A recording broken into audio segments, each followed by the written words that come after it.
ॐ अज्ञानतिमिरान्धस्य ज्ञानाञ्जनशलाकया चक्षुरुन्मीलितं येन तस्मै श्रीगुरवे नमः।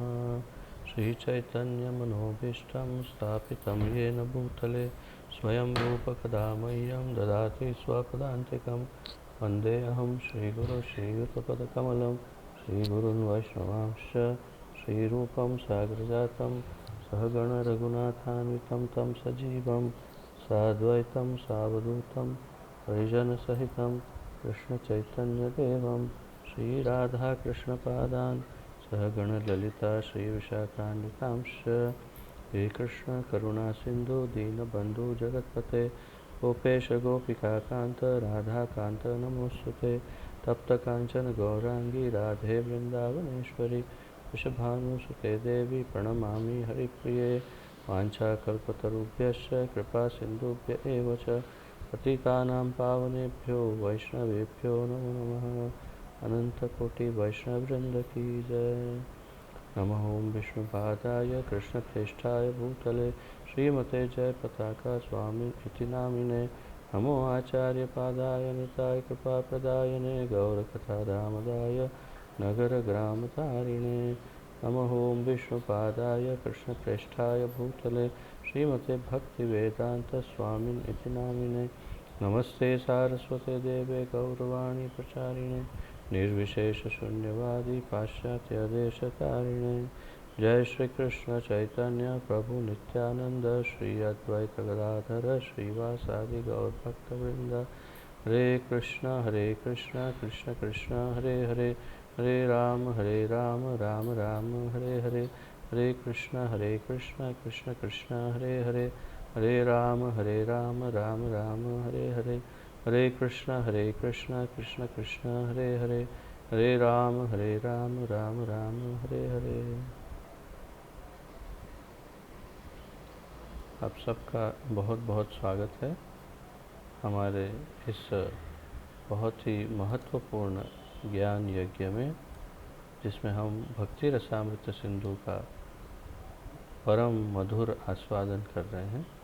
और अभी हम 29वां अध्याय जो है उसका अध्ययन कर रहे हैं।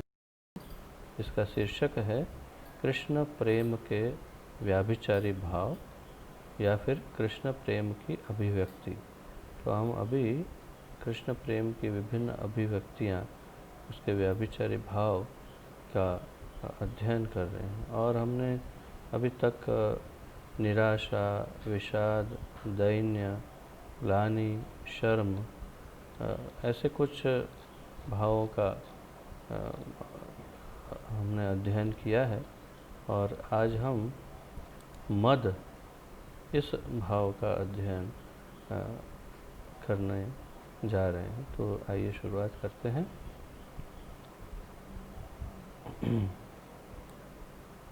मद। जब कोई मद्यपान करके या अति अधिक कामी होने से मिथ्या प्रतिष्ठा जताने के लिए उद्धत बनता है तो उसकी जबान लटपटाती है, आँखें सूज जाती है और शरीर पर रक्तिमा के लक्षण प्रकट हो जाते हैं।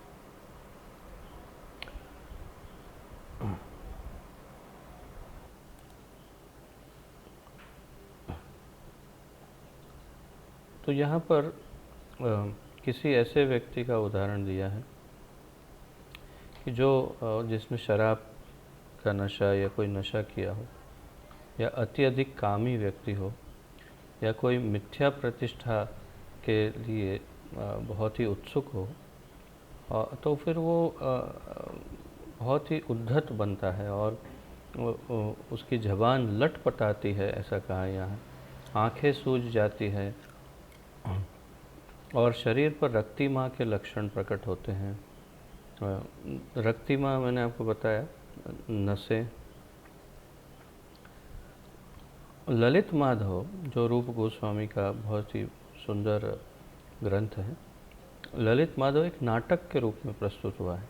तो ललित माधव में उल्लेख है कि एक बार बलदेव जी अत्यधिक मधुपान से मदोन्मत्त होकर चींटियों को संबोधित करने लगे। तो शायद आपको ये ज्ञात होगा कि बलदेव जी, बलराम जी, दाऊ जी जो है, उनको नशे में रहने का एक आदत है उनकी।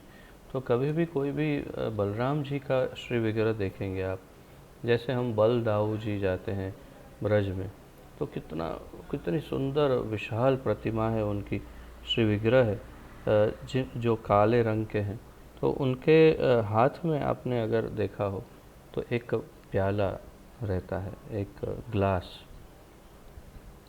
तो बलदाऊ जी के जितने विग्रह है उसमें लगभग अधिकतर प्राचीन विग्रहों में उनके हाथ में ग्लास दिखाया। तो ये दाऊ जी का जो विग्रह है, बलदाऊ जी, जहाँ हम जाते हैं दर्शन करने, वो वज्रनाभ द्वारा स्थापित है 4500 वर्ष पूर्व, और उसमें भी ये ग्लास दिखाया। तो यहाँ पर मधुपान या मद्यपान ऐसा ये लोग शब्द प्रयोग करते हैं, परंतु वास्तव में बलदेव जी वारुणी का पान करते हैं। तो वारुणी जो है, वारुणी एक विशिष्ट प्रकार की मदिरा है जो वास्तव में हमारे इस भौतिक जगत की नहीं है। जैसे सोमरस, तो सोमरस का पान देवता करते हैं, और इसका उल्लेख सामवेद में बहुत ही विशाल, बहुत बृहद रूप में इसका वर्णन सामवेद में है, सोमरस का। तो सोमरस कहने के लिए मदिरा जैसा है, परंतु मदिरा नहीं है। तो मदिरा हमारी धरती पर उपलब्ध होने वाली मदिरा, शराब, बहुत ही घृणित वस्तु है। परंतु ये वारुणी, सोमरस, ये घृणित वस्तु नहीं, ये वास्तव में नशा कराते भी हैं, फिर भी ये घृणित नहीं है। उसमें भी विशिष्ट रूप से वारुणी जो है वो बिल्कुल भी घृणित नहीं है। उसका दूसरा कारण ये है कि बलराम जी की 2 पत्नियां हैं। एक पत्नी तो है रेवती मैया, जिनके आप दर्शन बलदाऊ जी के मंदिर में करते हैं, उनके विग्रह के बिल्कुल सामने खड़ी रहती है रेवती मैया। और दूसरी पत्नी उनकी है वारुणी। तो वारुणी उनकी शराब भी है, वारुणी उनकी पत्नी भी है। तो गोलोक में या उनके निज धाम की जो हम अगर बात करें, तो वहाँ वारुणी एक व्यक्ति भी है और वही उनके नशे का कारण भी है। परंतु खैर, इस भूतल पर, धरातल पर जो उन्होंने दिव्य लीलाएं की, उसमें सदैव वारुणी का पान करते थे और एक प्रकार के नशे में रहते थे। तो इसलिए उनके विग्रह में भी उनके हाथ में ग्लास दिखाया है। तो हम इसे, क्योंकि हमारे मस्तिष्क जो हैं, हमारे क्या कहें इसे, हमारे दूषित जो विकार युक्त हमारे जो मन है अथवा हमारी बुद्धि है, उसमें हम एक प्रकार से, एक ट्रेनिंग हो गई है हमारी बुद्धि को कि ये नशा बुरा ही है। परंतु मैंने जैसे बताया कि बलराम जी का नशा नहीं है, और इसे किसी भी अवस्था में शराब के साथ उसकी तुलना नहीं कर सकते। तो इसी प्रकार के दिव्य आध्यात्मिक नशे में बलराम जी चींटियों से बात करते हैं।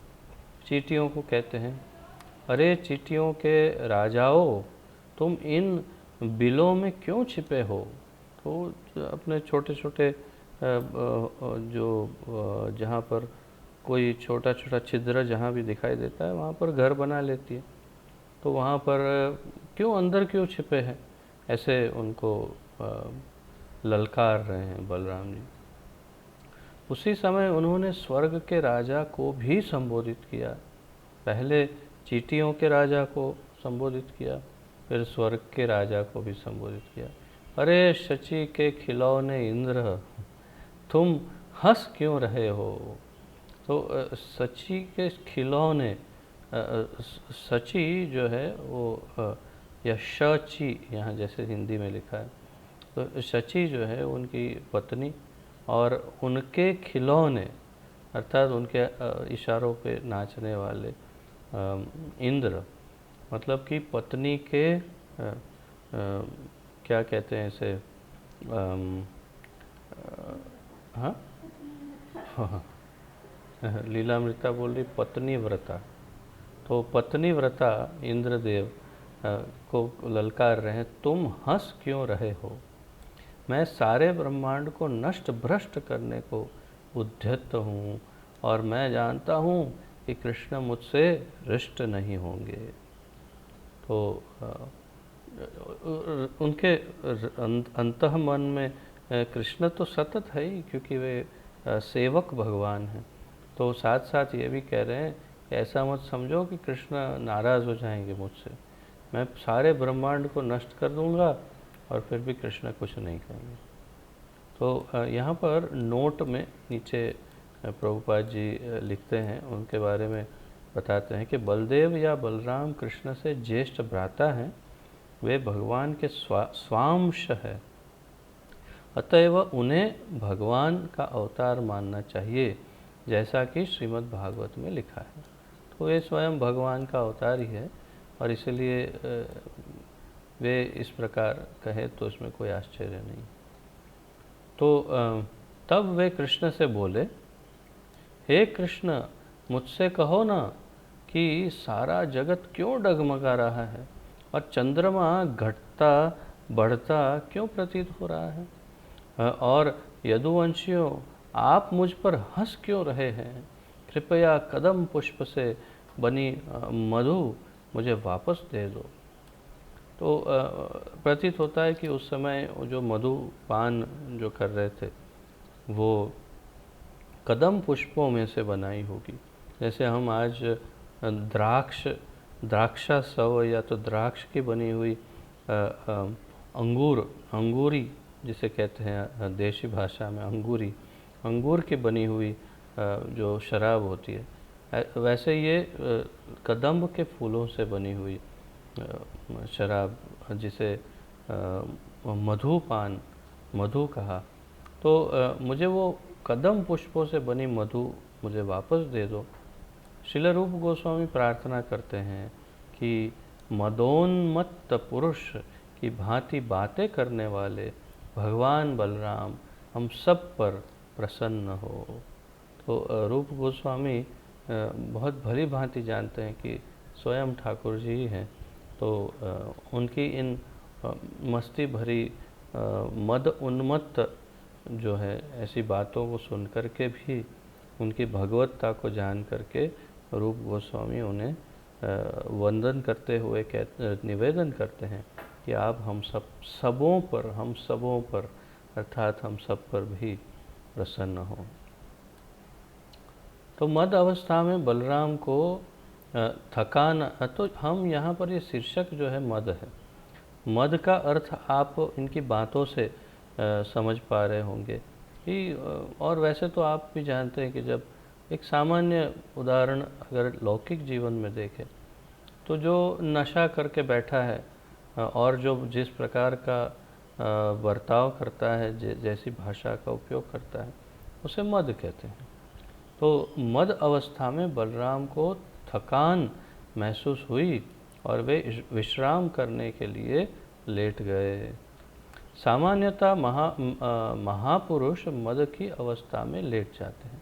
अभी यहाँ पर 3 प्रकार के पुरुष की किस प्रकार उसका बर्ताव होता है जब वो मदोन्मत्त होता है अर्थात कि नशे में आता है, तो कैसा बर्ताव करता है उसकी यहाँ पर उसका वर्णन किया है।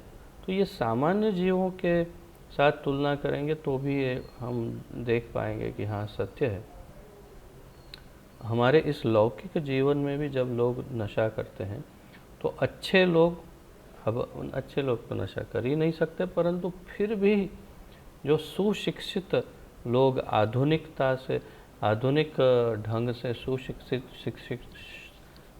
शिक्षित लोग जो हैं वो जब नशा करते हैं तो किस प्रकार का बर्ताव करते हैं, जो मध्यम लोग हैं वो किस प्रकार का बर्ताव करते हैं, और जो अशिक्षित, जो बहुत ही नीच प्रकृति प्रवृत्ति के लोग हैं वो कैसा बर्ताव करते हैं, उसका वर्णन रूप गोस्वामी कर रहे हैं।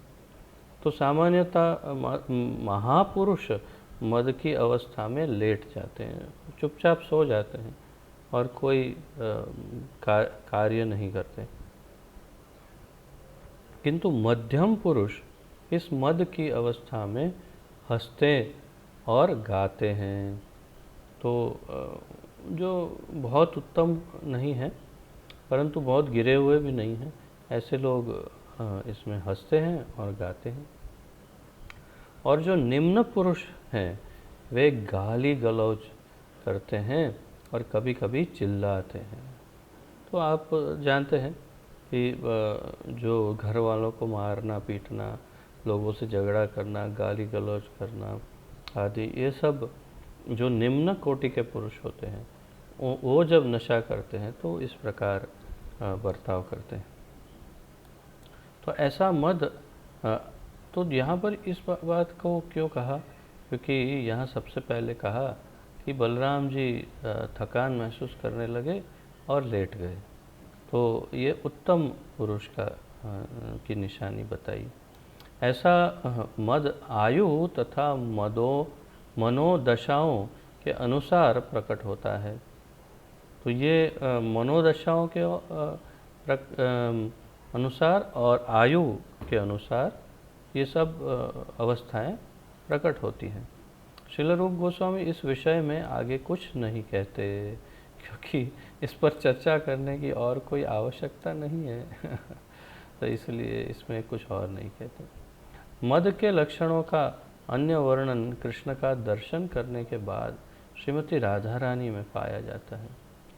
तो ये जैसे कहते हैं ना कि नशा केवल शराब में नहीं, नशा तो प्रेम में भी होता है। तो वास्तविक प्रेम जो है, जो भगवान के प्रति प्रेम है, वो वास्तविक प्रेम है और उसमें अवश्य नशा है। और जितने भी आप ब्रज में जाते हैं, हम तो ब्रज में जहाँ जहाँ भी जाते हैं तो कितने ब्रजवासी, कितने संत, कितने भक्तों के दर्शन होते हैं, हम मिलते हैं। और जब आप उनसे बात करते हैं तो बात करते ही तुरंत प्रतीत होता है ये तो पूरी तरह नशे में है। किसके नशे में है? भगवान के भक्ति रस, प्रेम रस के नशे में डूबा हुआ है। पूरे ब्रज में नशाखोर लोग भरपूर पड़े हैं। किसका नशा करते हैं? भगवान के प्रेम का, भक्ति का। तो वास्तव में भगवान से जो प्रेम है उसमें बहुत ही निश्चित रूप से अवश्य ही उसमें नशा है। तो उस नशे की यहाँ पर बात कर रहे हैं। अब सबसे बड़ी नशा खोर तो अवश्य ही राधा रानी है, क्योंकि उनसे अधिक प्रेम कौन कर सकता है ठाकुर जी से। तो यहाँ पर उनका उदाहरण दिया है कि मद के लक्षण का अन्य वर्णन कृष्ण का दर्शन करने के बाद श्रीमती राधा रानी में पाया जाता है। वे कभी घूमती, कभी हंसती, कभी अपना मुख ढांप लेती, कभी व्यर्थ की बातें करती और कभी कभी अपनी संगिनी गोपियों से अनुनय विनय करती, तो उनसे कभी विनय करती। तो राधा रानी में इन लक्षणों को देखकर गोपियाँ परस्पर कहने लगी, देखो ना, राधा रानी अपनी समक्ष कृष्ण को देखने मात्र से मदोन्मत्त हो उठी है। तो ये तो जो उत्तम कोटि का प्रेम है, दिव्य प्रेम, वो जब होता है तभी इन अनुभवों को हम साक्षी भाव से देख सकते हैं। अन्यथा केवल सुन करके हम इसका अनुभव करने का प्रयास कर सकते हैं, परंतु ये वास्तविक अनुभव तब होता है जब उस कोटि का प्रेम हो भगवान से। तो जब भगवान से उत्तम कोटि का प्रेम जब होता है तो ऐसे लक्षण उत्पन्न होते हैं। तो कभी सब जिसमें कोई नियंत्रण ना हो, ऐसे सब कार्य करने लग जाते हैं।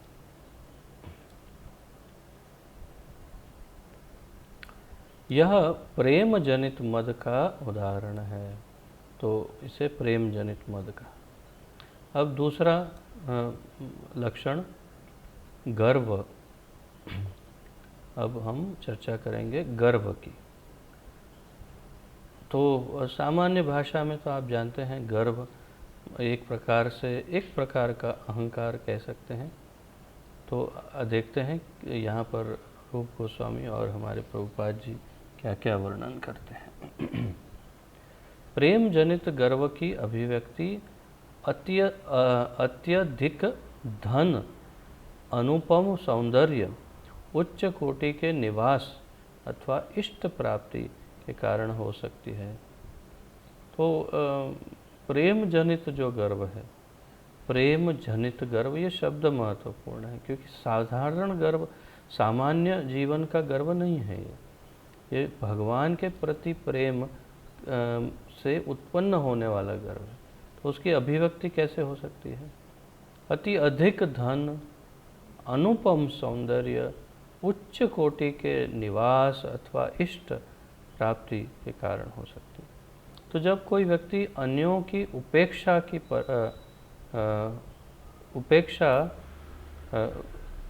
की परवाह नहीं करता, तो उसे गर्वित माना जाता है। यहाँ कुछ गड़बड़ है। जब कोई व्यक्ति अन्यों की उपेक्षा करता है या अन्यों की परवाह नहीं करता, तो उसे गर्वीला माना जाता है। तो जब कोई उपस्थित है, उसके सामने ध्यान नहीं देता, उसको निग्लेक्ट करता है, उसकी अवहेलना करता है, उसको उचित आवकार या सत्कार नहीं देता, तो समझना चाहिए कि ये गर्वित है। और सामान्य जीवन में भी हम ऐसे व्यक्ति को गर्वित ही कहते हैं, अहंकारी, कि ये देखो कितना अहंकारी, ये आए हैं या वो आए हैं या हम आए हैं तो बिल्कुल ध्यान भी नहीं दे रहे हैं। ये अनुभव तो हम लगभग प्रतिदिन कहीं ना कहीं करते ही होंगे कि हमारी उपस्थिति या किसी और की उपस्थिति से कोई और ध्यान नहीं देता। विशेष रूप से बच्चों को अधिक इसका अनुभव होता है। पता नहीं क्या कारण है।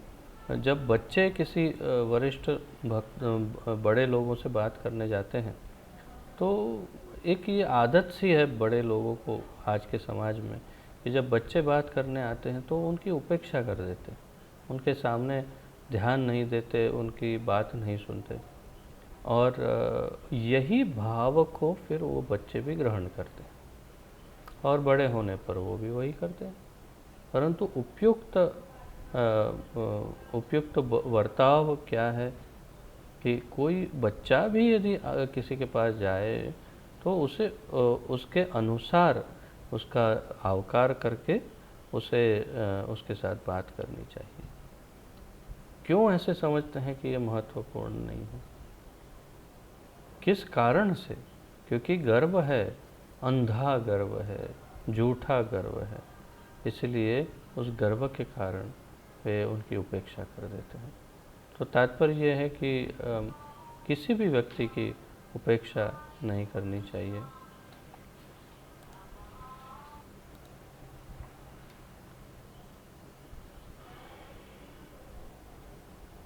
तो यहाँ आगे बिल्व मंगल ठाकुर का उदाहरण दे रहे हैं रूप गोस्वामी। वास्तव में ये रूप गोस्वामी लिख रहे हैं या प्रभुपाद जी? बिल्व मंगल ठाकुर कहते हैं, हे कृष्ण, आप जबरन अपने स्वयं को मुझसे छुड़ाए जा रहे हैं, किंतु जब आप मेरे हृदय के भीतर से चले जाएं तो मैं आपकी शक्ति को मानूं। तो यह है कृष्ण के प्रेम में गर्व अनुभव करने का उदाहरण।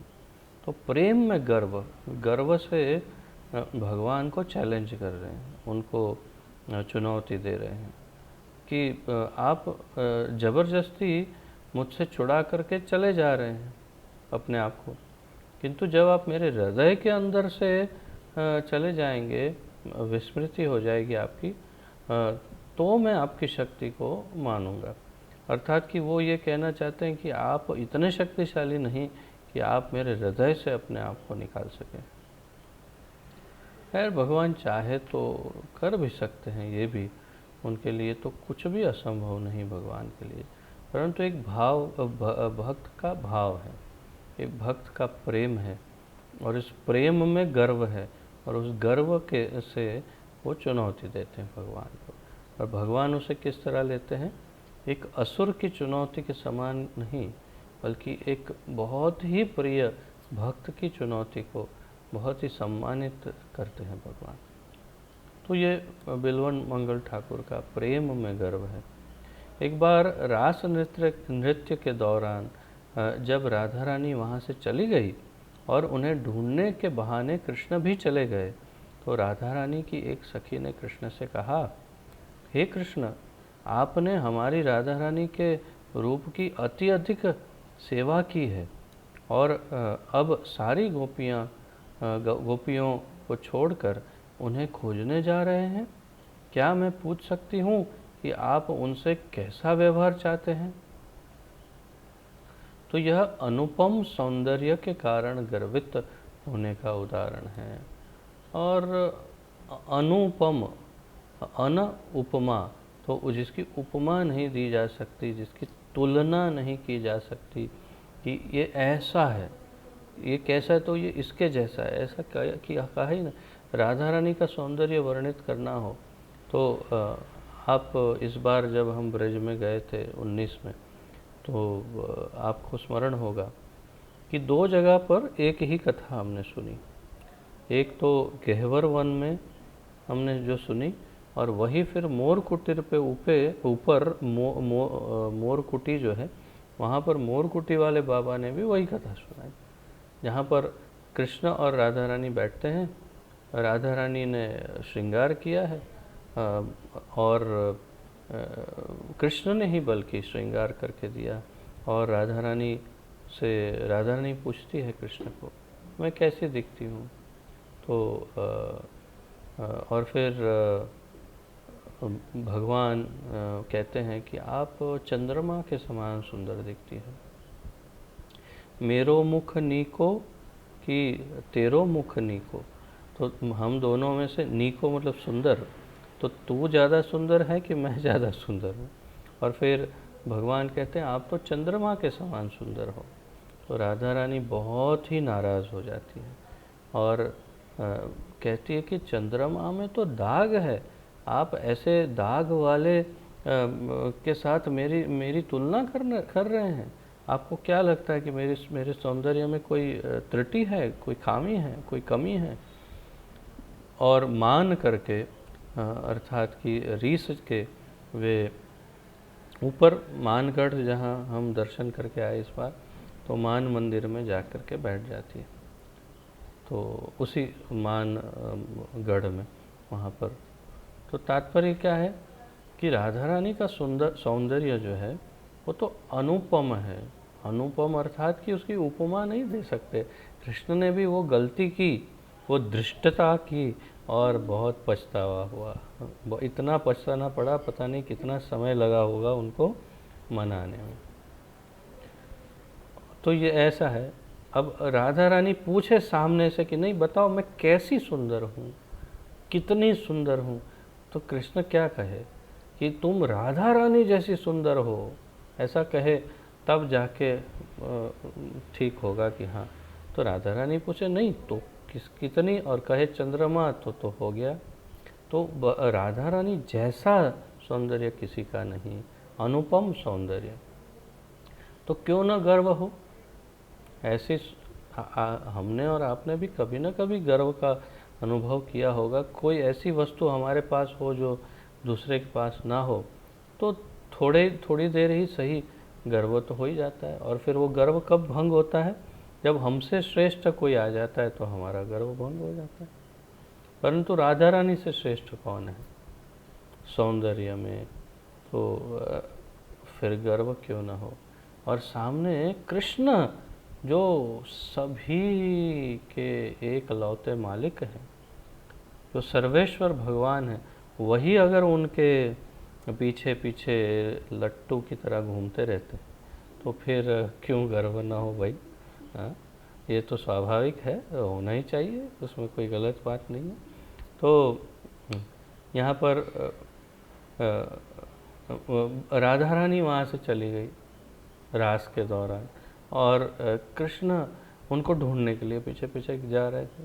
तब ये गोपियाँ सब कह रही है कि आप हमारी राधा रानी के रूप के इतने दीवाने हैं, उनके पीछे पीछे जा रहे हैं, आप उन इतनी सेवा करते हैं, तो अब सारी गोपियों को छोड़कर उन्हें खोजने क्यों जा रहे हो भाई। तो हम पूछ सकती हैं कि आप उनसे और कैसा व्यवहार चाहते हैं, क्या करे वो आपके लिए जिससे आप प्रसन्न होंगे। तो तात्पर्य ये है कि यहाँ पर सार रूप में सौंदर्य का गर्व है, परंतु ये दिव्य सौंदर्य का दिव्य गर्व है, सामान्य भौतिक जगत का गर्व नहीं। कभी कभी राधा रानी को मन ही मन गर्व होता था और वे बोलने लगी थी, यद्यपि ग्वाल बाल कृष्ण के लिए एक से एक उत्तम फूलों की मालाएं बनाते हैं, किंतु जब मैं उन्हें अपनी माला भेंट करती हूँ तो वे आश्चर्यचकित होकर तुरंत इसे स्वीकार करके अपने हृदय पर धारण कर लेते हैं। तो राधा रानी को ऐसे भी गर्व होता था कभी कभी कि कृष्ण उनके बनाए हुए फूलों को बहुत ही प्रेम से, आदर से स्वीकार कर लेते हैं। तो ये भी एक गर्व का प्रकार है कि जिसमें हम किसी को कुछ अर्पण करते हैं, वो जब स्वीकार करते हैं तो भी हमें गर्व हो जाता है। जैसे गुरु को 4-5 जन गुरु के लिए कुछ लेके आए और गुरु उसमें से किसी एक वस्तु को, जैसे कोई मिठाई दे रहा है, तो किसी एक मिठाई को लेकर खाए, तो उसको देखा हमारी मिठाई खाई है गुरु ने, हाँ, तो ये गर्व हो जाता है। तो गर्व आध्यात्मिक और दिव्य भी हो सकता है। तो मुझे इससे स्मरण हो रहा है जो सौंदर्य के गर्व की बात जहाँ इससे पूर्व हम कर रहे थे, तो एक बहुत ही सुंदर व्यक्ति जिसके संपर्क में मैं था कुछ वर्षों पूर्व, तो वो एक बार हमसे कह रहे थे, वो वास्तव में अत्यंत सुंदर थे व्यक्ति और बहुत ही आकर्षक, तो काफ़ी लोग उनसे आकर्षित हो जाते थे। तो वो एक बार मुझसे कह रहे थे कि मैं क्या बताऊं तुमको दोस्त, कभी कभी ऐसा लगता है कि सौंदर्य भी एक अभिशाप है। वो ऐसा कह रहे थे कि मेरी सुंदरता मुझे कभी कभी लगता है वो एक अभिशाप की तरह है, और इतना सुंदर नहीं होना चाहिए, क्योंकि जब इतना सुंदर होते हैं तो भी तकलीफ़ पड़ जाती है। तो तात्पर्य यह है कि भौतिक जगत में सौंदर्य या कोई भी वस्तु का अति अधिक होना वो हमारे लिए अभिशाप बन सकता है। एक कहावत है कि जो चीनी है वो भी जब हद से ज़्यादा ली जाए तो वो भी जहर बन जाती है। चीनी तो मीठी होती है, परंतु हद से ज़्यादा खाई जाए तो जहर की तरह शरीर को नष्ट कर सकती है। तो ये भौतिक जगत में संभव है, परंतु आध्यात्मिक जगत में ये ऐसे नहीं होता। तो राधा रानी से सुंदर और कौन हो सकता है, और उनकी सुंदरता तो बढ़ती रहती है, परंतु वो जहर नहीं बनती। भगवान और पीछे पीछे, क्षमा कीजिए, उनके पीछे आकर्षित होकर घूमते रहते हैं। तो मुझे अचानक स्मरण हुआ तो मैंने आपको तुलना करके दिखाया कि भौतिक जगत में और आध्यात्मिक जगत में कितना अंतर है। इस प्रकार श्रीमद् भागवत में 10वें स्कंद 2 अध्याय के 33वें श्लोक में ब्रह्मा जी कहते हैं, हे मधुसूदन, आपके शुद्ध भक्त आपकी भावमयी मित्रता का वास्तविक अनुभव करते हैं, अतएव शत्रुओं द्वारा कभी उनका विनाश नहीं होता। वे जानते हैं कि आप उनकी रक्षा करेंगे, अतएव वे अपने शत्रुओं की परवाह न करके अपना सीना तान कर चलते हैं। दूसरे शब्दों में, जिसने भगवान के चरण कमलों की शरण ले रखी है वह अपने सारे शत्रुओं को जीतने में समर्थ होने के लिए सदैव गर्वित रहता है। तो ये गर्व श्रद्धा जनित गर्व है। श्रद्धा जनित गर्व अर्थात कि इस गर्व को उत्पन्न होने का कारण क्या है? श्रद्धा है, भगवान पर श्रद्धा और भक्ति है। भक्ति और श्रद्धा के कारण ये गर्व उत्पन्न हुआ है। जो भगवान के भक्त हैं उनको भगवान पर इतना अटूट विश्वास, श्रद्धा है कि वे जानते हैं अवश्य रक्षिबे कृष्ण विश्वास पालन। अवश्य रक्षिबे कृष्ण, कृष्ण रक्षा करेंगे, उनको क्या काम है। हम उनके भक्त हैं, उनके सेवक हैं, उनको हम हमेशा प्रसन्न करते हैं। तो ये तो वही कह रहे हैं। उन्होंने स्वयं कई बार कहा है, कई जगह पर कहा है कि वो हमारी रक्षा करेंगे, तो करेंगे, हमें क्या चिंता। तो जब शत्रु आते हैं सामने तो भी ये सीना तान करके, छाती चौड़ी करके चलते हैं कि हम नहीं डरते भाई, क्योंकि तुम क्या समझते हो, तुम कुछ हमें नुकसान पहुंचा सकोगे? संभव ही नहीं है। कृष्ण रक्षा करेंगे हमारी। तो ये श्रद्धा और भक्ति जनित गर्व है जिसका वर्णन ब्रह्मा जी कर रहे हैं।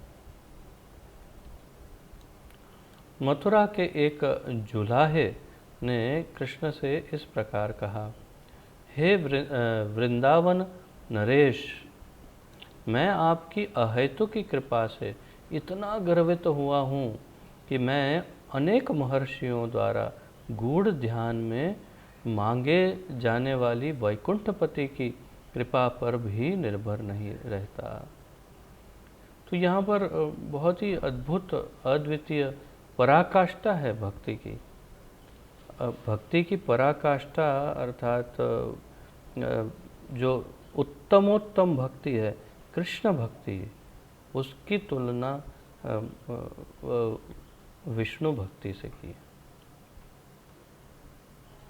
हे वृंदावन नरेश, मैं आपकी अहितु की कृपा से इतना गर्वित हूँ कि मैं अनेक महर्षियों द्वारा गूढ़ ध्यान में मांगी जाने वाली वैकुंठपति की कृपा पर भी निर्भर नहीं रहता।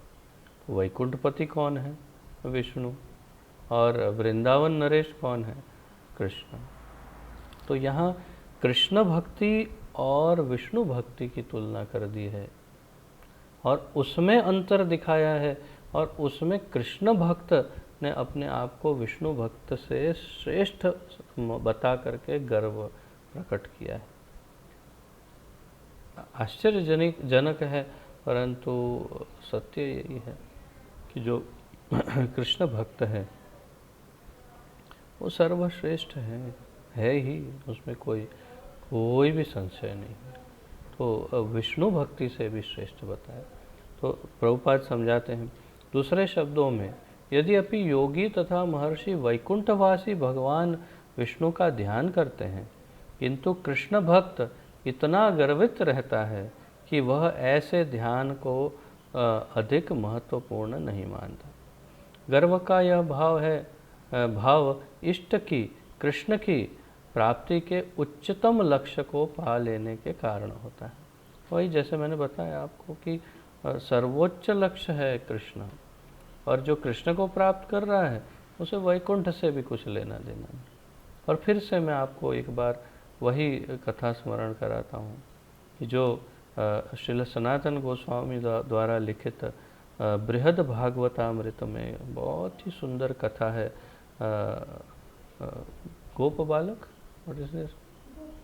गोप कुमार की कथा कि गोप कुमार को एक गुरु आके दीक्षा देते हैं, वो मंत्र का जप करते हैं, वो काम गायत्री होती है, तो वो गायत्री मंत्र का जप करते हैं और वो उसी देह में वो एक एक उच्चतम लोक में जाना आरंभ हो जाता है उनका। मतलब वो गुरु के द्वारा दी हुई दीक्षा का जो मंत्र है, बीज मंत्र गायत्री, वो इतना शक्तिशाली था कि उससे वो गोप कुमार जो वास्तव में गोवर्धन का ग्वालिया, वो उसको जपते जपते एक एक उच्चतम लोक में जाता है, स्वर्ग लोक में, फिर उससे ऊपर ऋषियों के लोक, महर लोक, तपलोक में, फिर ब्रह्म लोक में, फिर वहाँ से वो जप चालू है उसका, फिर वहाँ से धीरे धीरे धीरे कैलाश में, फिर वहाँ से ऊपर जाकर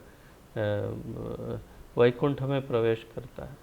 वहाँ भी उसको संतोष नहीं होता है, जप करते धीरे धीरे द्वारका पहुँच जाता है और कृष्ण को मिलता है, और फिर भी कहीं ना कहीं उसके हृदय में एक ग्लानि रहती है कि ये वो कृष्ण नहीं है। तो वो उसी द्वारकाधीश कृष्ण को पूछते हैं गोप कुमार कि वो वृंदावन वाले कृष्ण कहाँ हैं? तो द्वारकाधीश कृष्ण बोलते हैं वो तो गोलोक वृंदावन धाम में है, जो इस द्वारका चिन्मय द्वारका धाम से भी ऊपर है।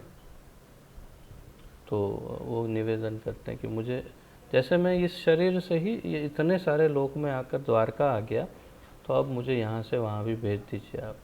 तो द्वारकाधीश कृष्ण बोलते हैं कि ये संभव नहीं होगा, क्योंकि यहाँ तक तो तुम इस मंत्र के द्वारा पहुँच गए द्वारका धाम तक, परंतु गोलोक वृंदावन धाम में इस मंत्र से नहीं पहुँच पाओगे।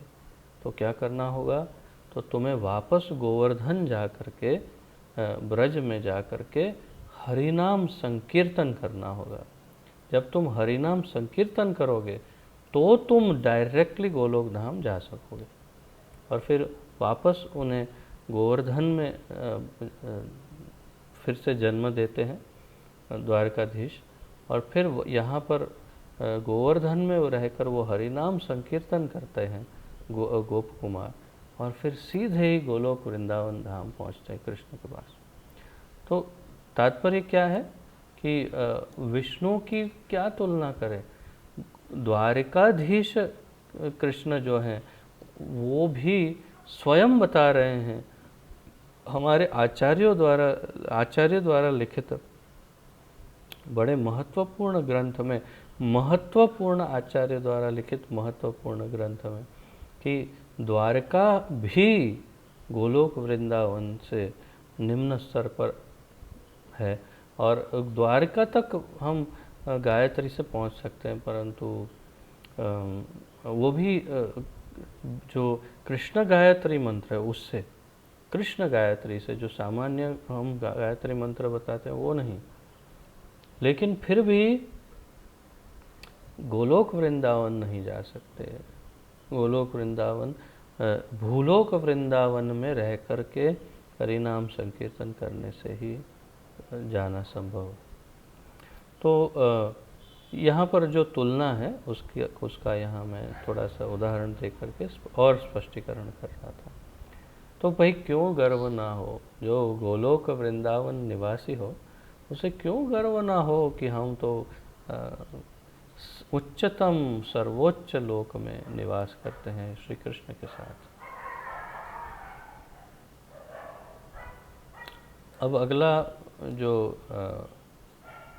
इसका अंग है वो है शंका। ब्रह्मा जी कृष्ण के सभी बछड़ों, गायों तथा ग्वाल बालों को चुरा करके चले जाने का प्रयास कर रहे थे, किंतु सहसा उन्हें अपने इस चौर कर्म का भाव हुआ। तो ले जाते उनको एहसास हो गया कि मैं तो चोरी कर रहा हूँ। अतएव वे अपनी 8 आँखों से चारों ओर निहारने लगे। अब चोर क्या करते हैं, जैसे मान लो कुछ चुराना है, तो जैसे चुराया तो तुरंत उसकी जो आँखें हैं वो सब और घूमने लगती है, कोई देख तो नहीं रहा है, कोई कहाँ से देख तो नहीं। तो बिल्कुल वैसे ही हो गया। कभी ऐसा अनुभव ब्रह्मा जी को नहीं हुआ था, परंतु अब हुआ। उन्होंने जैसे ही ग्वाल बाल बछड़ों को चुराया तो उनके 4 सिर हैं, चारों सिर में 2-2 आँख, इसलिए हाँ, तो 8 आँख से उन्होंने सब जगह देखना आरंभ किया कि कहीं कोई देख तो नहीं रहा मुझे, मैं ये लेके जा रहा हूँ।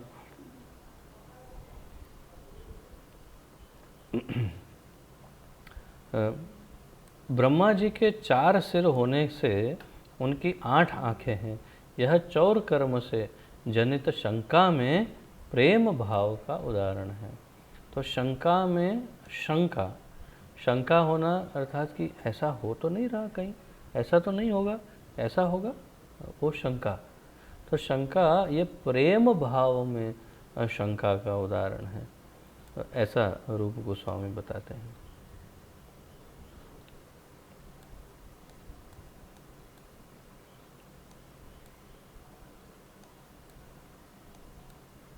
इस प्रकार कृष्ण को प्रसन्न करने की दृष्टि से अक्रूर ने स्यमंतक मणि चुरा ली। ये कथा बड़ी विचित्र है। अगर आप इस कथा को जानते हैं तो जिस अक्रूर जी को भगवान ने पूर्ण दर्शन दिया अपना यमुना जी में, और फिर उनको ये साक्षात्कार करवाया कि वे स्वयं भगवान हैं, और अपने बहुत ही उत्तम भक्त का पद दिया, वही ऐसे उत्तम भक्त अक्रूर जी से बड़ी विचित्र गलती हो गई। उन्होंने समंतक मणि चुरा ली और फिर अंत में उनको दंड भी मिलता है इसके लिए, और बड़ा विचित्र दंड प्राप्त करते हैं अक्रूर जी। तो एक बड़ी विचित्र कथा है। इसी के बारे में यहाँ बता रहे हैं रूप गोस्वामी की कृष्ण को प्रसन्न करने की दृष्टि से। अब इसमें भी भाव उनका था कृष्ण को प्रसन्न करना। अब प्रसन्न करने की दृष्टि में कुछ गड़बड़ हो गया, तो अक्रूर जी ने स्यमंतक मणि चुरा ली। यह मणि एक पत्थर है, प्रभुपाद जी बता रहे हैं, जो असीम मात्रा में सोना बना सकता है। तो ये स्यमंतक मणि का कुछ वजन बताया था कि इतने मण, इतने टन या जो भी हो किलो स्वर्ण वो प्रतिदिन उत्पन्न करता था वो मणि। तो किंतु बाद में उन्हें अपनी इस चोरी पर पछतावा हुआ अक्रूर जी को। यह दूसरा उदाहरण है चौर कर्म से उत्पन्न शंका में कृष्ण के लिए प्रेम भाव का। तो वास्तव में उनको कृष्ण के प्रति शंका हुई थी, और उस शंका के कारण फिर जो भी हुआ अंत में फिर उन्होंने ही ये मणि चुरा ली थी। तो ये भी प्रेम भाव की शंका है। जब स्वर्गराज इंद्र व्रज भूमि पर मूसलाधार वर्षा कर रहा था, तो उसे सलाह दी गई थी कि वह कृष्ण के चरणारविंदों की शरण ग्रहण करे। उस समय शंका के कारण उसका मुख श्यामल पड़ गया, अर्थात उसे थोड़ी शंका हुई, पहले से शंका थी कि यही भगवान है, भगवान है क्या। तो फिर किसी ने कहा आप अब शरण में चले जाओ, तो शंका हुई क्या इनके ये ग्वाल बालक के शरण में जाऊँ मैं। तो शंका के कारण उनका गोरा मुख जो था वो श्यामल पड़ गया, अर्थात श्याम वर्ण का हो गया। फिर अगला उदाहरण है त्रास। जब कोई व्यक्ति आकाश में बिजली देखकर, भयंकर पशु देखकर या प्रचंड शब्द सुनकर अपने हृदय में क्षुभित हो जाता है, तो उसकी मानसिक अवस्था को त्रास कहते हैं। जहाँ तक मैं समझता हूँ, हम सबको त्रास का बड़ा अच्छा अनुभव होगा, अवश्य होगा, लगभग सबको, या तो त्रास सहन करने का या त्रास देने का कोई तो अनुभव होगा ही, निश्चित है। तो इसमें यहाँ अलग प्रकार के उदाहरण हैं, जिसमें लगते लौकिक है ये उदाहरण, परंतु इसके पीछे कृष्ण भक्ति है। तो किसी को आकाश में बिजली देखा और डर गए, कभी कोई अचानक डर जाते हैं बिजली की आवाज़ में, कोई भयंकर पशु को देखकर डर जाते हैं, या प्रचंड आवाज़ कहीं से कोई चिल्लाता है ज़ोर से, तो उसके हृदय में कैसे कैसे होने लगता है। तो ये सब त्रास, इसे त्रास कहा, एक डर को त्रास कहा है। त्रास की ऐसी दशा में मनुष्य अपने बचाव के लिए किसी वस्तु की शरण लेना चाहता है। आपने बच्चों को देखा होगा, छोटे बच्चे यूँ तो सिर्फ अपने माता पिता का ही हाथ पकड़ करके या उनके पास ही रहते हैं, परंतु जब जैसे मान लो अचानक कोई कुत्ता आता है तो बच्चा डर के जो भी बड़ा व्यक्ति सामने खड़ा होता है उसको जाके लिपट जाता है। और उसका कोई संबंध नहीं, कुछ नहीं, और जानता भी नहीं, लेकिन उसको अचानक जाके मम्मी मम्मी बोलता है, लेकिन लिपट जाता है किसी और व्यक्ति को, देखता भी नहीं ऊपर कौन है, और उसको डर के लिपट जाता है। तो लगभग जो त्रास प्राप्त करते हैं वो किसी न किसी की शरण लेना चाहते हैं उस समय अपने बचाव के लिए। तो उसके शरीर में रोंगटे खड़े हो सकते हैं, उसके शरीर में कंपन हो सकता है, कभी कभी उसका शरीर गलतियां कर सकता है, अर्थात कोई गलत वो हो जाए उससे कार्य, कभी कभी वह स्तंभित हो सकता है, अचंभित स्तंभित हो सकता है त्रास के कारण। तो पद्यावली में यह कथन मिलता है, हे मित्र, मथुरा मंडल में असुर राज कंस के शासन के अंतर्गत कृष्ण का निवास मेरे लिए चिंता का कारण है। तो यहाँ पद्यावली का उदाहरण है जिसमें कृष्ण के लिए चिंता कर रहे हैं कि उनके लिए। अब देखिए प्रभुपाद कैसे समझाते हैं, यह कृष्ण के प्रति प्रेम में कृष्ण पर किसी संकट की संभावना का एक उदाहरण है। तो कृष्ण को त्रास ना हो, उनको तकलीफ ना हो, उनको कोई कष्ट ना हो, उस मनोभाव से यहाँ पर शंका जताई जा रही है कि कृष्ण पर कोई संकट ना आए, जबकि जानते हैं भगवान हैं, परंतु फिर भी ये उनके प्रति प्रेम है। तो ये उत्तम उदाहरण था। अब अलग अलग उदाहरण यहाँ प्रस्तुत करेंगे रूप गोस्वामी। जब वृषासुर सांड के रूप में वृंदावन में प्रकट हुआ, तो मेरे जहाँ तक मेरी समझ है यही अरिष्टासुर होगा जो सांड के रूप में प्रकट हुआ। और एक तो वो था जो बछड़ा बना था, वो कौन, प्रलंबासुर। और ये वृषासुर या वृषभासुर भी कहते हैं, जो शायद मेरे मत अनुसार यही वत्सासुर। तो प्रलंब भी तो बना था, अच्छा लड़का बना था, सॉरी, राइट, करेक्ट। तो वत्सासुर, करेक्ट, वत्सासुर। तो वो गाय का बछड़ा बना था, वत्सासुर। और ये अरिष्टासुर जिसे वृषासुर कहा है यहाँ पर, तो वृषासुर सांड के रूप में वृंदावन में प्रकट हुआ।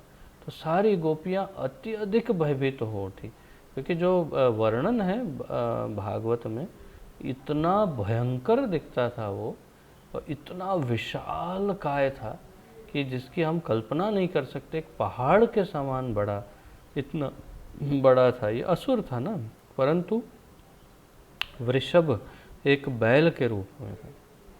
तो उसको देख कर के सारी गोपियाँ अत्यंत भयभीत हो उठी। वे इतनी उद्विग्न हो गई कि तमाल वृक्षों का आलिंगन करने लगी। तो यहाँ पर विशेष रूप से तमाल वृक्ष का वर्णन किया कि डर करके उन्होंने तमाल वृक्ष का आलिंगन किया। क्यों?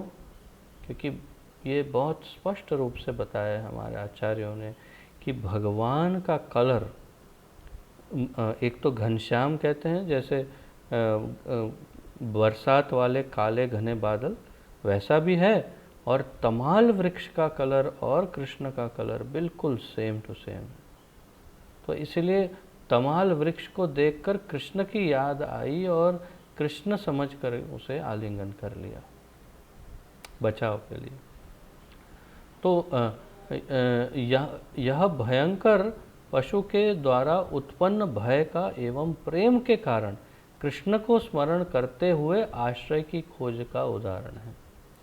तो जैसे मैंने बताया, वही बच्चा एक मम्मी मम्मी बोलकर किसी भी दूसरी स्त्री को लिपट जाता है, फिर जब वो कुत्ता चला जाता है देखता ओ ये तो मेरी मम्मी नहीं है, परंतु उस समय स्मरण मम्मी का है।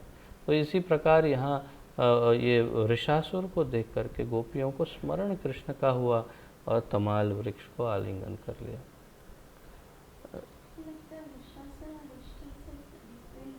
कैसे? No, I think it has to be Aristasur. Anyhow, हम गलत भी हो सकते हैं, परंतु जो हमारा ज्ञान है उसके अनुसार और ये की हो सकता है, या अलग रखो। क्योंकि मैंने तो कोई दूसरे ऋषभ के बारे में सुना नहीं। वृंदावन के जंगल में सियारों की आवाज़ें सुनकर कभी कभी माता यशोदा सावधान होकर कृष्ण पर चौकसी रखती और डरती कि वे कहीं कृष्ण पर हमला न कर। तो भगवान के प्रति आरक्षण का भाव इतना प्रबल है, मातृत्व का भाव, वात्सल्य का भाव, प्रेम इतना प्रबल है कि भगवान है वो तो कल्पना में भी नहीं है उनके, कहीं मस्तिष्क में भाव ही नहीं कि भगवान। एक ही भाव है कि ये मेरा बच्चा है और ये शियार जो फॉक्स जो चिल्ला रहे हैं कहीं एक साथ मिल कर के आक्रमण न कर दे, मेरे बच्चे को उठा न ले जाए। क्योंकि बच्चों, छोटे छोटे बच्चों को लेके जा सकते हैं आहार समझ करके, तो उनके डर के मारे उनकी रक्षा करती है। यह भयंकर शब्द द्वारा उत्पन्न भय से कृष्ण के प्रति प्रेम का उदाहरण है। तो ये भयंकर शब्द, क्योंकि शियार जो बोलते हैं वो बड़ा भयंकर होता है, अच्छे अच्छे बड़े लोग भी इससे व्याकुल हो सकते हैं, डर सकते हैं, ऐसी आवाज़ें निकालते हैं शियार। तो ये शियार की आवाज़ों के मतलब एक शब्द, भयंकर शब्द द्वारा उत्पन्न भय से कृष्ण के प्रति प्रेम का उदाहरण है। इस तरह का भय वास्तविक भयभीत डर होने से कुछ भिन्न है। जब कोई व्यक्ति किसी से भयभीत रहता है तो वह भूत तथा भविष्य के बारे में सोच सकता है, किंतु जब इस प्रकार का प्रेम भाव में त्रास होता है तो ऐसा सोचने के लिए गुंजाइश नहीं रह जाती। तो भौतिक जगत के भय से इसको भिन्न बताया है। इसमें हम भूत भविष्य का चिंतन करने लगते हैं, भौतिक त्रास में, भौतिक भय में हम भूतकाल की बातें, भविष्य में क्या होगा क्या नहीं, ये सब सोच करके उलझ सकते हैं। किंतु कृष्ण प्रेम में ये जो भय है, त्रास है, इससे तुलना नहीं करने के लिए हमें आचार्य बता रहे हैं। ये कृष्ण प्रेम जनित भय या त्रास है और ये दिव्य है।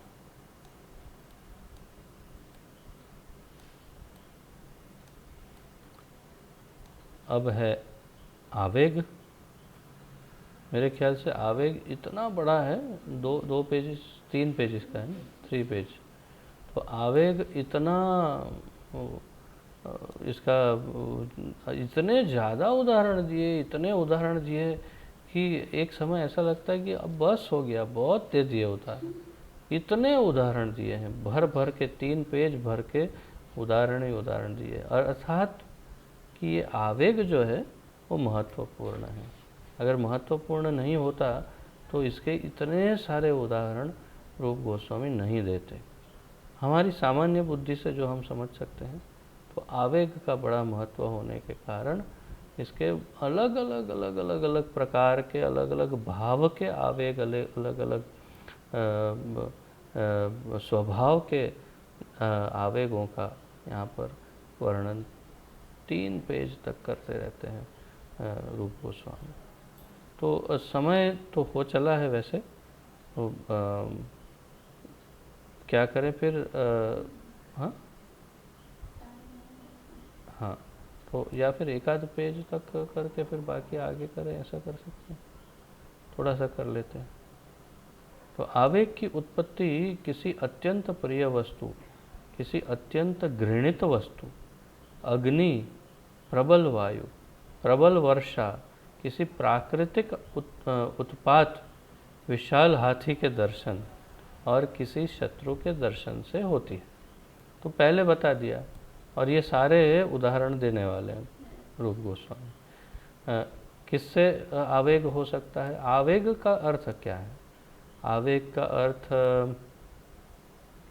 आवेश भी हो सकता है।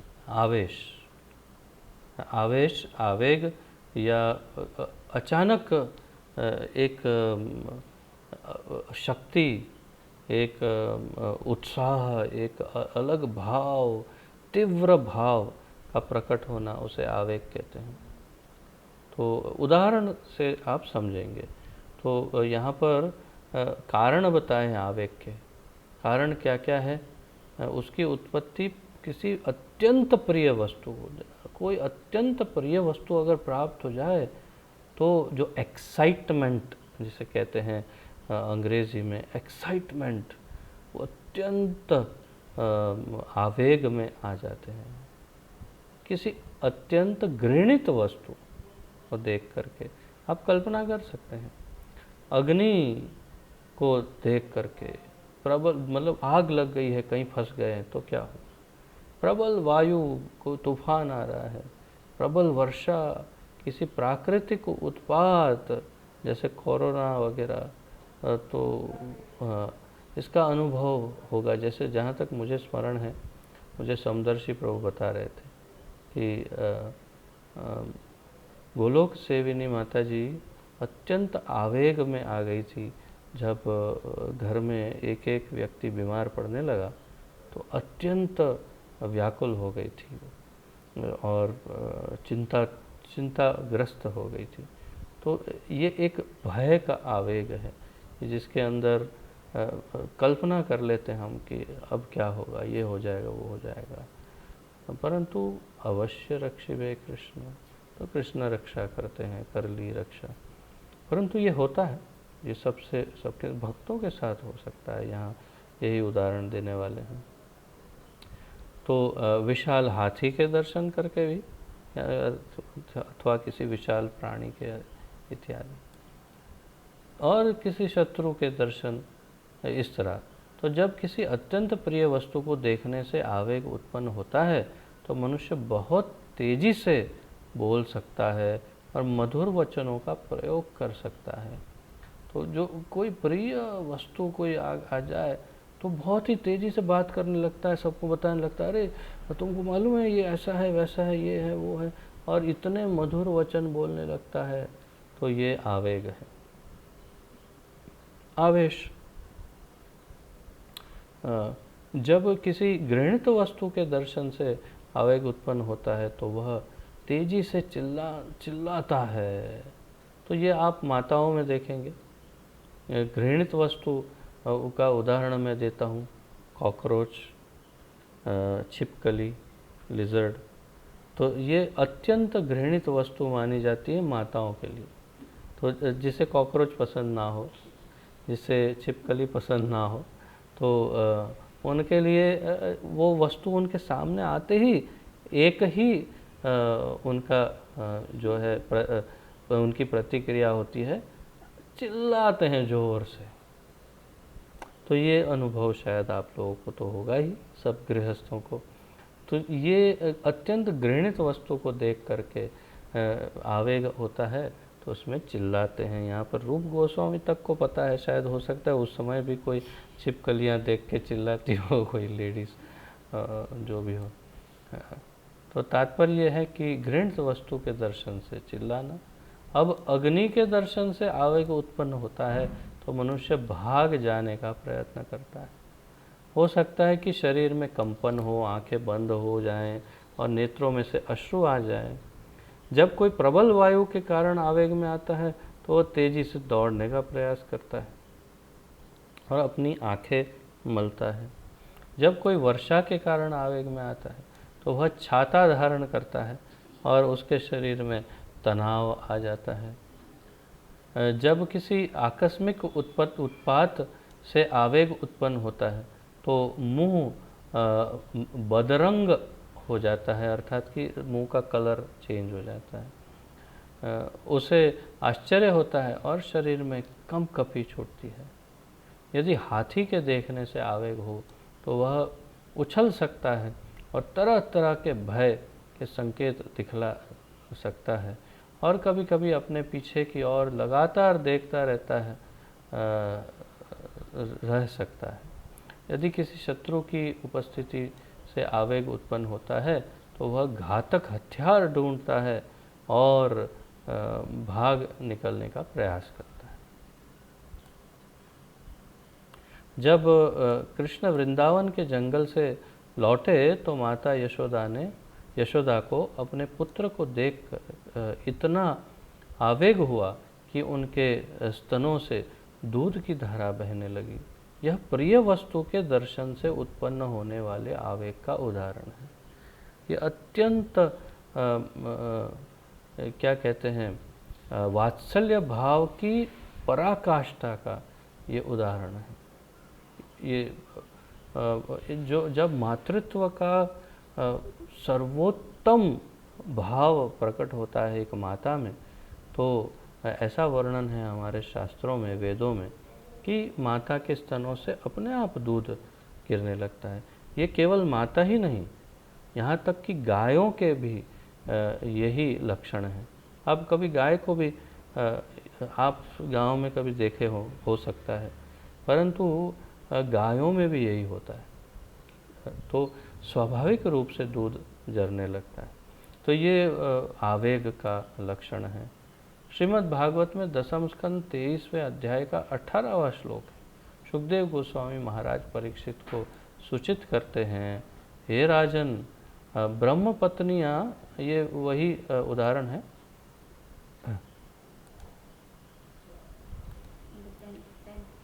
तो यहाँ पर 10वें स्कंद में ये बता रहे हैं, फिर से पढ़ते हैं। सुखदेव गोस्वामी महाराज परीक्षित को सूचित करते हैं, हे राजन, ब्राह्मण पत्नियां, तो मैं ये कह रहा था कि ब्राह्मण पत्नियां ये वही उदाहरण है जिसमें यज्ञ करते हैं ब्राह्मण। उस समय भगवान अपने ग्वाल बाल मित्रों के साथ वहाँ जाते हैं, कुछ याचना करते हैं कि हमें कुछ आप दे दीजिए, परंतु ब्राह्मण उनको भगा देते हैं कि अरे हम यज्ञ के लिए सब रखे हैं। और ब्राह्मण पत्नियों को जब पता चलता है तो वे क्या करती है, तो ब्राह्मण पत्नियां सामान्यतया कृष्ण के गुणगान के प्रति अत्यधिक अनुरक्त थी और वे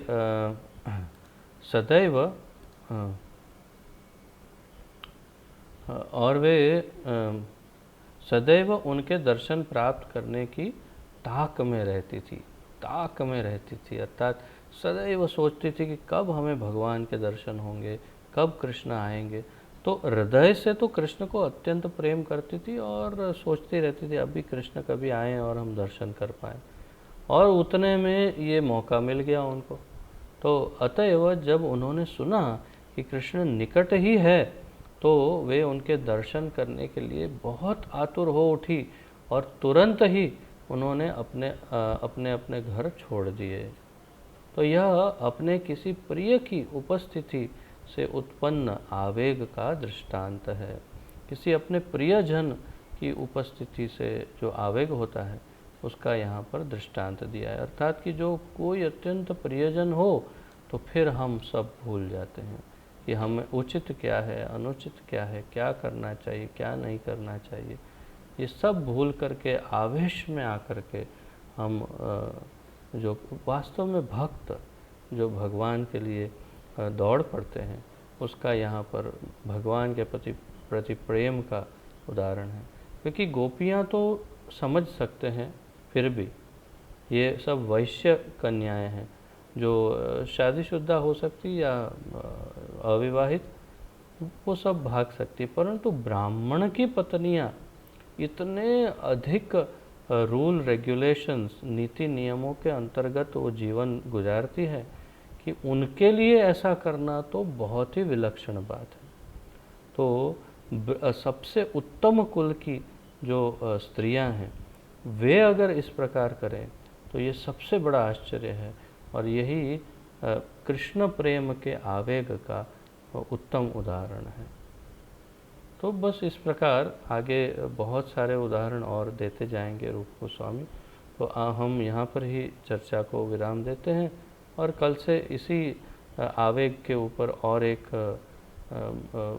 हमारी चर्चा आगे बढ़ेगी। बाकी जो गुण हैं उसकी भी चर्चा कर लेंगे और बस इसी प्रकार आस्वादन करते रहेंगे इस अत्यंत मधुर भगवान के विविध प्रकार के प्रेम के गुणों का, लक्षणों का। तो किसी का कोई प्रश्न आदि हो तो पूछ सकते हैं, अन्यथा हम आज यहाँ विराम देते हैं।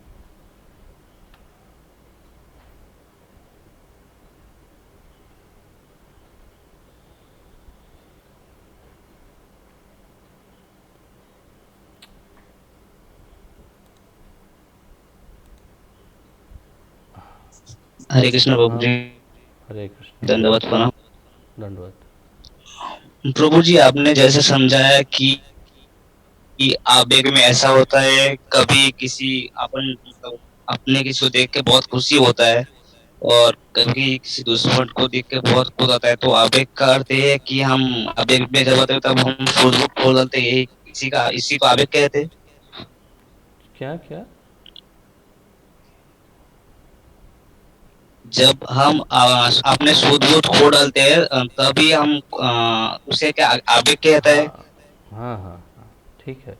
जब हम लगभग अपनी सुध बुध खो डालते हैं और क्या करना है क्या नहीं करना है उसकी समझ हम हमारी छिन जाती है। कैसे हमारे शरीर का के हाव भाव होने चाहिए, चेहरे के हाव भाव होने चाहिए, क्या बोलना चाहिए, क्या करना चाहिए, ये सब जब हम भूल जाते हैं तो उसे आवेग कहते हैं। तो बिल्कुल सही समझा तुमने कि जब हम सब नियंत्रण को खो देते हैं तो उसे आवेग कहते हैं। तो ये भगवान के प्रेम में इस प्रकार का आवेग बड़ा सामान्य है, होना चाहिए और होता है। और हम सामान्य जीवन में भी देखते हैं इसी प्रकार से। परंतु हमारा लक्ष्य सामान्य जीवन में क्या होता है वो नहीं, हमारा लक्ष्य है कृष्ण प्रेम में क्या होता है, कैसे आवेग होते हैं वो देखना है। ठीक है, और किसी का कोई प्रश्न आदि है?